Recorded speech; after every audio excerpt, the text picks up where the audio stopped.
हिमाचल प्रदेश में फिर से राज्यसभा चुनाव होने वाले हैं। चुनाव आयोग ने वोट के लिए 16 मार्च की तारीख को तय कर दिया है और सेम डे पर रिजल्ट भी घोषित हो जाएगा। 20 मार्च से पहले पूरी प्रक्रिया को खत्म किया जाएगा। आपको बताएं कि राज्यसभा चुनाव एक ही सीट पर होना है। नामांकन के लिए आखिरी दिन 5 मार्च का तय किया गया है और वहीं नाम वापस लेने की आखिरी तारीख 9 मार्च है।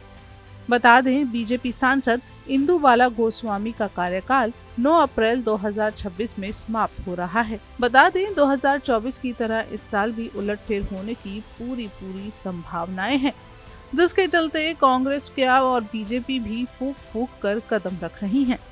जानकारी के लिए आपको बताएं तो 2024 में राज्यसभा की एक सीट के लिए चुनाव हुआ था और कांग्रेस विधायकों की ओर से क्रॉस वोटिंग करने से कांग्रेस प्रत्याशी अभिषेक मनु सिंघवी को हार का सामना करना पड़ा।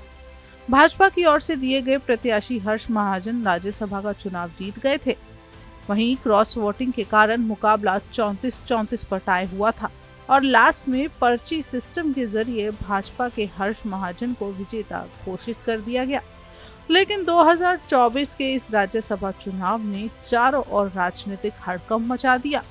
कांग्रेस के पांव तले जमीन खिसक गई और जमकर विवाद हुआ।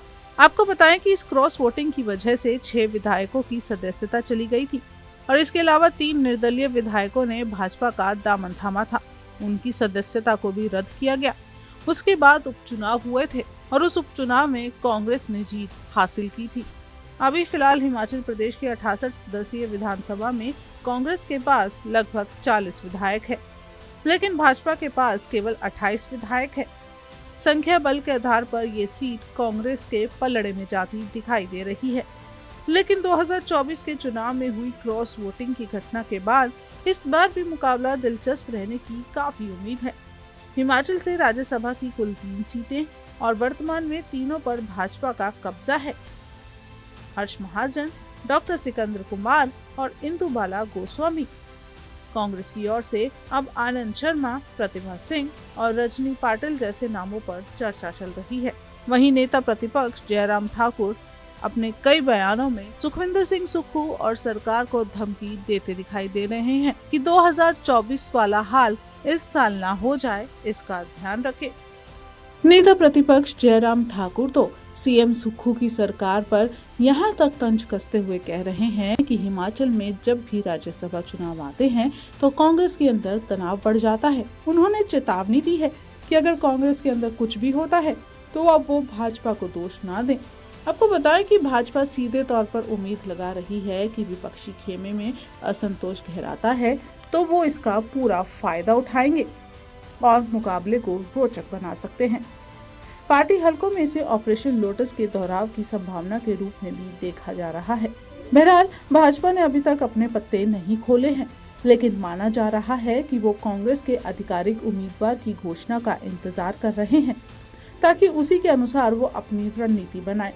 कांग्रेस में असंतोष देखना लाजमी है, क्योंकि पंजाब हो, हरियाणा हो या कोई भी स्टेट, वहां कांग्रेस में अंदरूनी कलह साफ देखी गई है। एक समय था जब कांग्रेस में अंदरूनी कलह इस हद तक बढ़ गई थी कि आला कमान को खुद उठकर हिमाचल आना पड़ा और ऑल इज वेल का नारा देते हुए दोनों खेमों को एक साथ किया गया। ये दोनों खेमे सुखविंदर सिंह सुक्खू का खेमा और प्रतिभा सिंह और विक्रमादित्य सिंह का खेमा था, जहां एक और प्रतिभा सिंह सुखविंदर सिंह सुक्खू के सीएम बनाए जाने से नाराज बताई जाती हैं। तो अब राज्यसभा चुनाव में बीजेपी इसी को मौका भुनाने में जुटी है।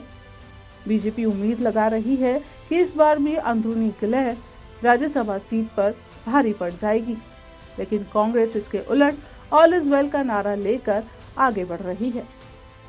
मुकाबला दिलचस्प है। अब देखना होगा कौन बाजी मारता है, लेकिन स्थिति को देखते हुए सवाल खड़ा होता है कि इस बार भी कोई बड़ा खेला होगा या कांग्रेस शांति से इस सीट पर कब्जा पा लेगी।